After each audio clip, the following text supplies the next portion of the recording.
My husband said he'd work late. That's all he said. Just those 4 ordinary words tossed over his shoulder as he knotted his tie in the mirror. Late again, love. Don't wait up. I smiled, like a woman who'd heard it before and wanted to believe it still meant something good. Outside, the dusk was turning our small town gold. The window blinds painted stripes across the kitchen floor. The kettle hissed. Everything was calm, except that quiet, clever voice inside me that whispered, "He's lying again, Evelyn." Yes, I gave her my own name this time, because every story I tell carries a bit of the women I've known, and a bit of myself. The clock hit 7.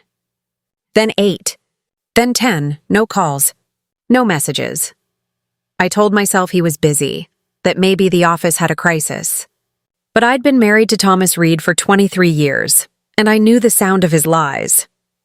They were soft, well-practiced, polite. At 10:30, I poured myself tea, the kind I only brewed when something hurt. My reflection in the dark window looked older than I remembered. Tired, cautious, waiting. That's when my daughter, Maya, texted. Maya. Mom, are you up? Me, of course, why? Maya. Dad's car is parked downtown by that new hotel. I saw it on the family tracker. My hands trembled. I'd forgotten she still had the GPS app we'd installed years ago when she started driving. For a moment, I couldn't breathe. Then, something in me, part fear, part fury, snapped awake. I grabbed my keys. The night air was sharp, the moon cold and indifferent.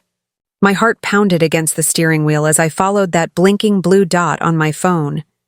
Every mile I drove, another memory surfaced. Our first apartment, our laughter on cheap furniture, the way he used to touch the small of my back when we crossed the street. When did we lose that? Or did he simply trade it for something newer, easier, less demanding than loyalty? The GPS stopped moving near the edge of town, outside the Willow Inn, a place known for its bar, its private suites, and its discretion. My stomach dropped. I parked across the street, lights off, engine idling.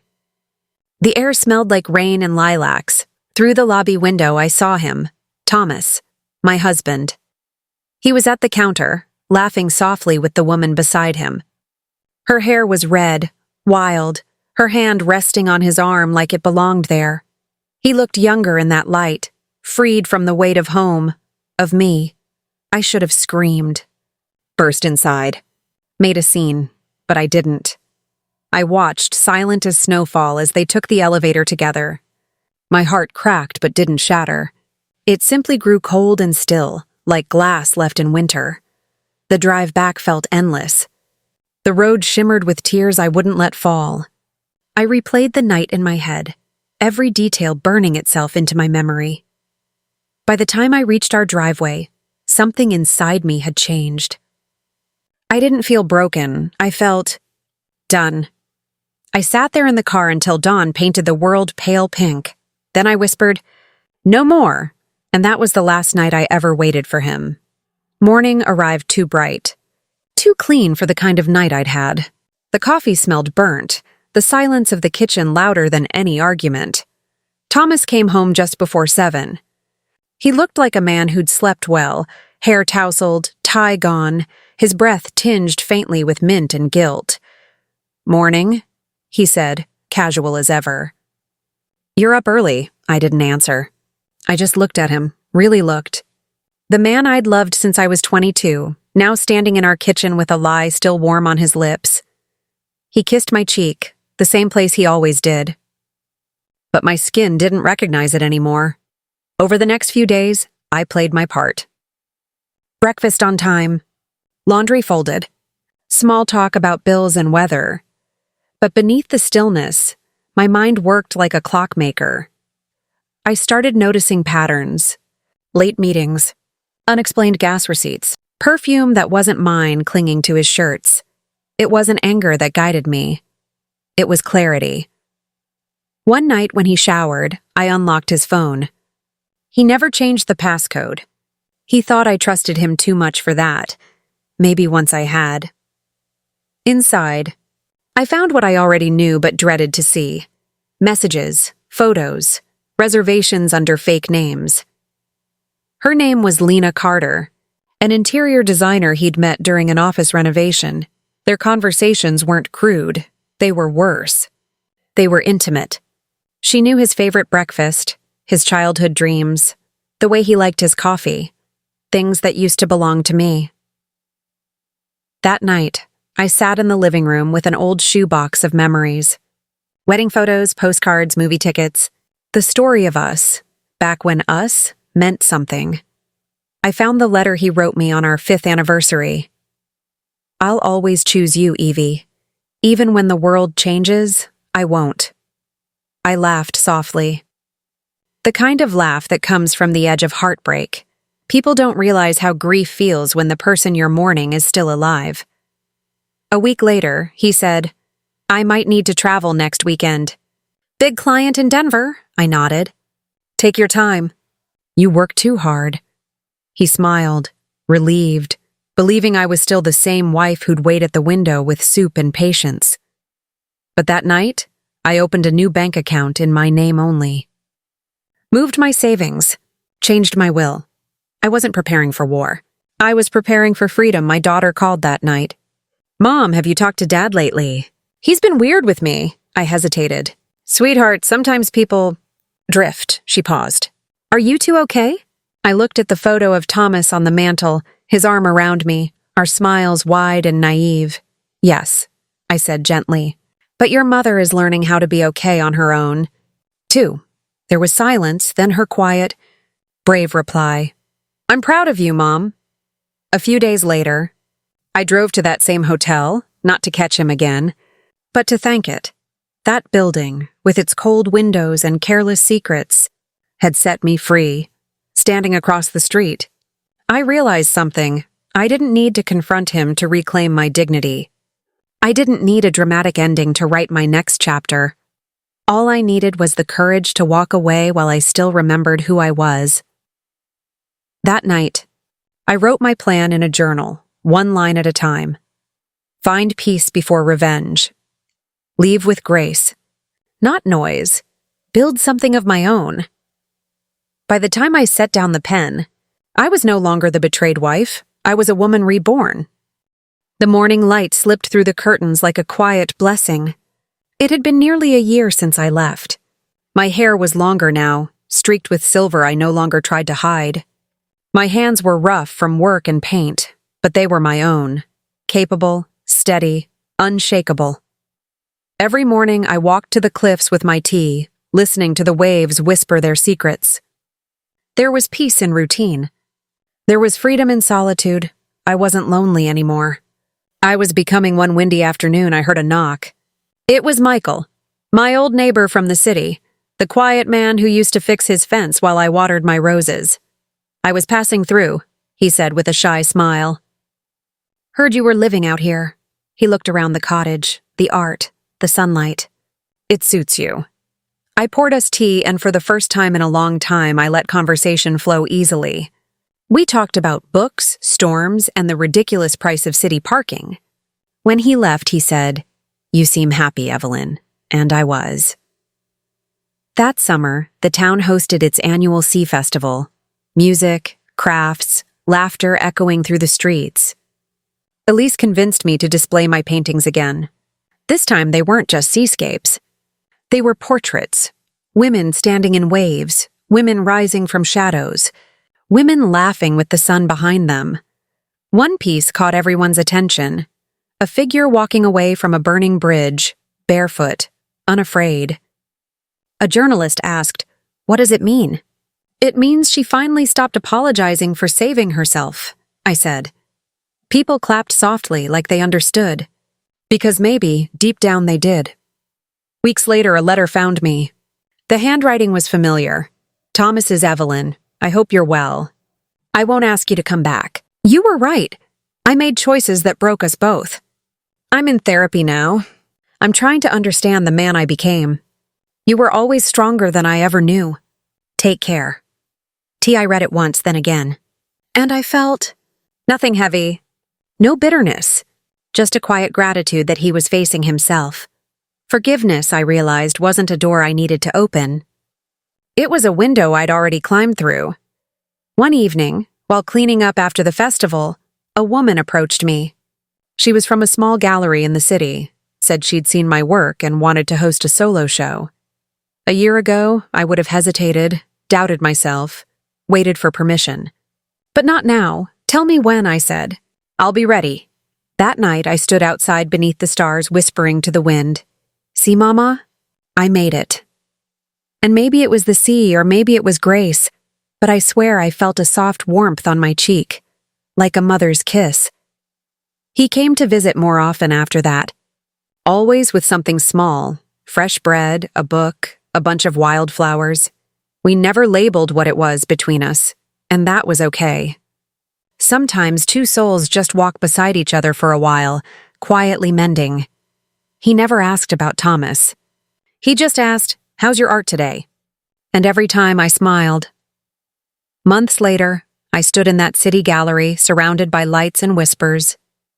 My name, Evelyn Hart, hung on a white wall. Thomas didn't come. But Michael did. Elise, too. And the little town that had become my refuge. As people moved through the room, I realized something profound. Every canvas here was a chapter of my healing. Every stroke was a scar turned into light. A reporter asked, "So what's next for you, Ms. Hart?" I looked at the paintings, at the women who rose and reclaimed themselves, and said softly, "I think I'll keep becoming whoever I was always meant to be. Listen here, baby. Heartbreak will test you, but it will also introduce you to your own strength. The woman who walked out that door isn't the same one who walked into that gallery. That's what healing does. It doesn't erase the past. It transforms it. And sometimes the sweetest revenge isn't bitterness. It's building a life so whole, so radiant, that the pain can't even find you anymore." The day after the gallery show, Evelyn woke to sunlight streaming through the curtains of a small hotel room, the same city where she'd once lost everything, but this time, she wasn't hiding. She was home in a new way. She sat by the window, watching the morning crowd, people hurrying, dreaming, surviving. A year ago, she might have felt invisible among them. Now she felt steady, grounded, whole. There's something sacred about returning to the same place, no longer broken, but reborn. The invitation. Few weeks later, the gallery owner called. "Evelyn, your exhibition drew attention. A nonprofit that supports women recovering from emotional abuse wants to feature your work in their new program. Would you be interested in mentoring?" Evelyn smiled, her heart fluttering. "Interested? I'd be honored." That afternoon, she sat on her porch, the sea humming softly behind her. She thought about all the women who would come through that program, bruised, doubting, quietly brave. She knew what it felt like to start over. She knew the sound of silence after betrayal, the kind that echoes until you learn to fill it with your own voice. And now, she'd help others find theirs. The first workshop was small. 6 women, a box of paints, and a circle of folding chairs in a sunny room. Evelyn began quietly. "I'm not here to teach you to paint," she said. "I'm here to help you remember you're still alive." One by one, the women told their stories. Each one sounded different, but beneath every word was the same question. How do I become me again? By the end of the class, their canvases were filled with color, messy, imperfect, honest. Tears turned into laughter. Silence turned into song, and Evelyn thought, "This is it. This is what healing looks like." That night, she sat alone in her cottage and wrote a letter, not to Thomas, not to anyone else, but to herself. "Dear Evelyn, you survived the storm. You learned to love yourself without apology. You made art out of ashes. You are not the woman who was betrayed. You are the woman who rebuilt. And that's more powerful than revenge will ever be. Love, me." She sealed it, placed it in her sketchbook, and smiled. Months later, she was invited to speak at a conference, Women Rising. She almost said no. Public speaking wasn't her thing. But Elise insisted, "The world needs your story, Evie. Standing on that stage, looking out at hundreds of faces, Evelyn took a breath and began. My husband said he'd work late one night, and that lie broke my world open. But sometimes when life shatters you, it's not punishment, it's invitation. The audience was silent, not from shock, but from recognition. Evelyn continued, I used to think healing meant forgetting, but I've learned it means remembering differently, without pain owning the memory. Forgiveness didn't free him. It freed me. When she finished, the crowd rose to their feet, not because she was perfect, but because she was real. That evening, back at her cottage, Evelyn walked to the cliffs with a candle. She whispered a prayer for every version of herself, the trusting wife, the heartbroken woman, the survivor, the artist. Then she blew out the flame and watched the smoke drift toward the horizon. Peace. Pure, unshakable peace. One morning, as she painted, Michael stopped by again. He leaned in the doorway, sunlight on his face. You've been busy, he said, glancing at the new series. Women standing in sunlight, heads held high. I'm working on something called The Becoming, she said. It's about how healing isn't a moment. It's a life, he smiled. Sounds beautiful. Evelyn dipped her brush into gold paint and said softly, It is. Now listen close, child. Sometimes the people who break us aren't villains. They're mirrors, showing us the parts of ourselves that were still sleeping. Evelyn's revenge wasn't loud or cruel. It was silent and stunning, the kind that blooms slowly, like morning light. You see, true revenge isn't making them hurt. It's making yourself whole. It's walking into the same world that once burned you, and shining anyway. So if you've been betrayed, left, or forgotten, don't rush to get even. Get free. Because nothing unsettles the past like a woman who learns to love herself again. And as Mama Grace would say, with that soft laugh in her throat, Baby, your piece is the most expensive jewelry you'll ever wear, so don't you dare take it off.